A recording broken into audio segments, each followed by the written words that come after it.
everybody. This is Pastor Steve. Thank you for joining me for the Word of the Week. This week's passage comes from the book of Luke, chapter 18, verses 9 through 14.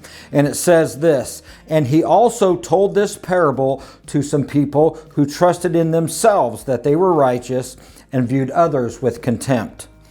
Two men went up to the temple to pray, one a Pharisee, the other one a tax collector. The Pharisee stood and was praying to himself, 'God, I thank you that I am not like other people, swindlers, unjust, adulterers, or even like this tax collector.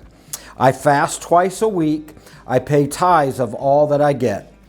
But the tax collector, standing some distance away, was even unwilling to lift up his eyes to heaven, but was beating his breast, saying, 'God, be merciful to me, the sinner.'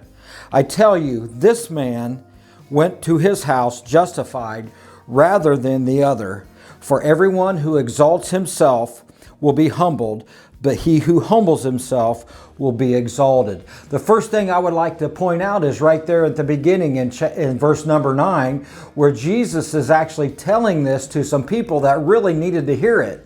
These people were like the Pharisees, and they trusted in their own self for the things that they did for their own salvation. And even in this prayer, this guy starts listing off all the things that he did to earn God's favor. He said, "I'm not like the sinners. I'm not like the tax collector. I fast. I pay tithe. Look at everything that I do, God." But then God turns the focus towards the tax collector, towards the sinner, who couldn't even muster up enough emotion to look forward to heaven, look upward to heaven. And he said this, "God, be merciful to me." The Greek word is actually propitiate, which means, God, do something in me that I can't do for myself. And that's what our salvation is, how it works.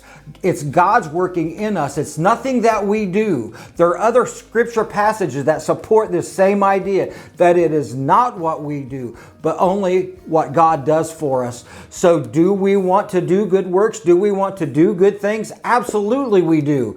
But that needs to come from a manifestation of knowing that God done a work in us, so therefore we want to work for Him. It's not that we are working to earn His favor. It just doesn't work like that. Thank you for listening today.